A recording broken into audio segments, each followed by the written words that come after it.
Childhood, as you understand it, is approximately 200 years old.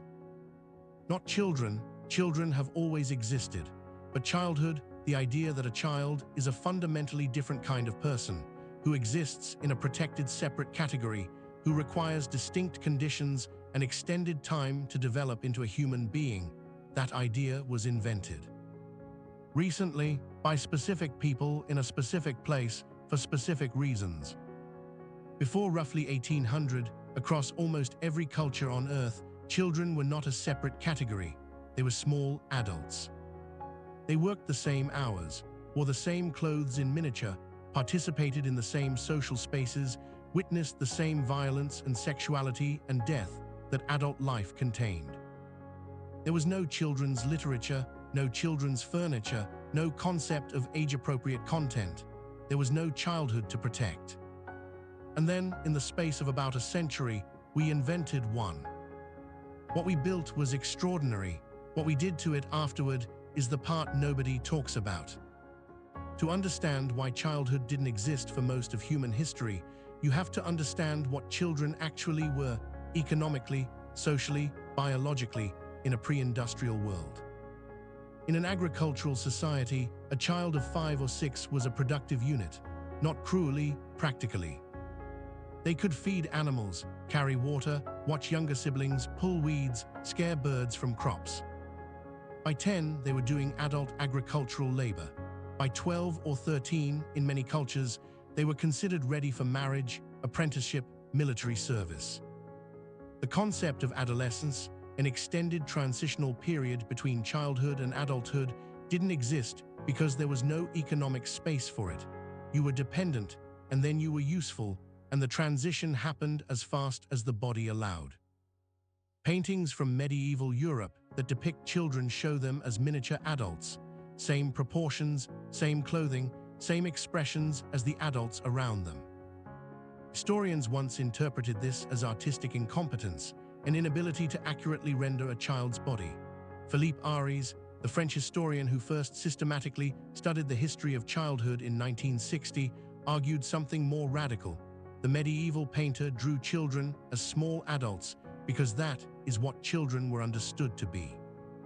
The category of childhood, a distinct visual, social, psychological type, simply wasn't available as a concept. You couldn't paint what you hadn't conceptualized. This was not callousness. Medieval parents loved their children. Burial records and personal correspondence from the period show grief for dead children that is indistinguishable from modern grief. But love and the concept of childhood are different things. You can love a small adult. The question is what you build around them. The invention of childhood happened in 2 waves, driven by forces that had nothing to do with children. The first wave was the Romantic movement of the late 18th century. Philosophers and poets, Rousseau most influentially, proposed something entirely new, that children were not incomplete adults, but a distinct form of human being, closer to nature, innocent, uncorrupted, possessing a kind of moral clarity that adult civilization progressively destroyed. The child, in Rousseau's framing, was not a small person waiting to become a real one. The child was, in some ways, more fully human than the adult they would become. This was a philosophical revolution. It created, for the first time, the cultural infrastructure for childhood as a protected state. If children were innocent and civilization was corrupting, then the job of parents and society was to protect children from the adult world for as long as possible, creating a sheltered space in which their natural goodness could develop before the world got to them. The second wave was industrialization, and it moved in the opposite direction. Factories required workers, and children were cheap and small and could fit into spaces adults couldn't. By the early 19th century, children as young as 5 were working 12-hour days in coal mines, textile mills, and match factories. The Industrial Revolution didn't invent child labor, it had always existed in agricultural societies. But it made it visible in a new and horrifying way, concentrated in urban factories where reformers could see it and document it and be outraged by it. The response was the first child labor laws, compulsory education, and the gradual construction of a legal and social framework that said, Children belong in a separate protected category. They may not work. They must be educated. They have distinct rights. They are not small adults. By 1900, in most Western countries, the concept of childhood as a protected developmental period had been legally established. By 1950, it was culturally universal.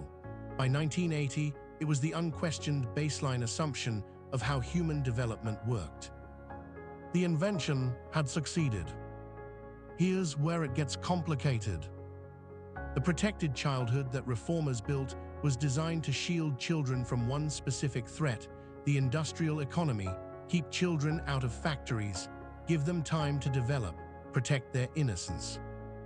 What happened over the following century is that we slowly rebuilt the industrial economy inside childhood itself. Compulsory education, essential, genuinely liberating, gradually became structured like a production system. Fixed schedules, standardized outputs, performance metrics. Children sorted by age into cohorts, moved through a pipeline, assessed at regular intervals for conformity to developmental benchmarks. The factory model that education was meant to rescue children from became the organizing logic of education itself. Extracurricular activities, which began as genuine play, became resume building. Sports became competitive at ages where the research consistently shows competition is developmentally harmful. Summers, the last unstructured frontier, filled with camps and programs and enrichment activities and scheduled playdates, because unstructured time began to feel, to anxious parents, like wasted time. The psychologist Peter Gray has documented the collapse of free play in American children across the second half of the 20th century. Between 1955 and 2015, the time American children spent in unsupervised, self-directed play dropped by approximately 75%. The time they spent in structured adult-directed activities increased proportionally. Children gained supervision, they lost autonomy. The rates of childhood anxiety and depression began rising in the 1950s and have not stopped. They are now, by multiple measures, at the highest levels ever recorded. The children who have the most scheduled, monitored, enriched childhoods in human history are also, measurably, the most anxious. We invented childhood to protect children from adult pressures, and then we filled childhood with adult pressures and called it preparation. The neuroscience of play makes this particularly uncomfortable. Free play, self-directed, unstructured, risky, child-initiated play is not recreation. It is the primary mechanism through which the mammalian brain develops the neural infrastructure for emotional regulation, social negotiation, risk assessment, and executive function. When children play freely, without adult direction, they are doing the developmental work that no structured activity can replicate. They are learning to manage fear by choosing to climb something that scares them. They are learning social negotiation by resolving disputes without a referee. They are learning to handle failure by falling off things and getting back up. They are learning to tolerate boredom, which is the precondition for creativity, by having nothing to do and having to invent something. Every single one of these developmental processes requires the absence of adult intervention. The moment an adult steps in to resolve a conflict, the learning stops. The moment a schedule fills the time, the boredom that generates creativity evaporates. We removed exactly the conditions the developing brain requires in the name of enriching development. Here's what the data looks like on the other side of that decision. Rates of diagnosed anxiety in children and adolescents have risen in every decade since the 1950s. The American Psychological Association reported in 2023 that anxiety is now the most common mental health condition in children. Depression diagnoses in adolescents have roughly doubled since 2010.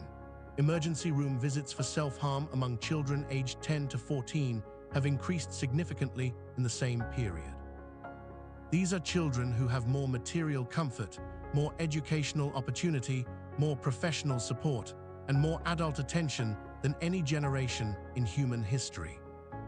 They are also more psychologically fragile than any generation in recorded history. The correlation is not proof of causation, but the researchers who study play deprivation, Gray, Stuart Brown, Jacques Panksepp, have built a substantial body of evidence suggesting that the removal of free play from childhood is doing to psychological development what we know malnutrition does to physical development. Not immediately, not visibly, but structurally, at the level of the developing brain's fundamental architecture. We protected children from child labor and handed them back to anxiety. We have not stopped loving children. If anything, the intensity of parental investment in children's development has never been higher. That might be part of the problem. Childhood was invented to create a protected space in which children could become themselves, outside the demands of the adult economy. What we built instead was a more elaborate, more loving, more anxious version of the same demand. Become the right kind of person, on the right schedule, with the right achievements, before the adult world gets you. The factory is still there, we just put better lighting in it. Somewhere right now, a child is sitting in the 15th scheduled activity of their week, performing competence for adults who are measuring their development, quietly developing the emotional vocabulary to describe a feeling they don't yet have a word for. And somewhere else, a child is doing something that has no outcome and no audience and no measurable benefit, climbing a tree, building something that will fall apart, arguing with a friend about rules they invented 5 minutes ago. That second child is doing the most important developmental work available to a human brain. We just stop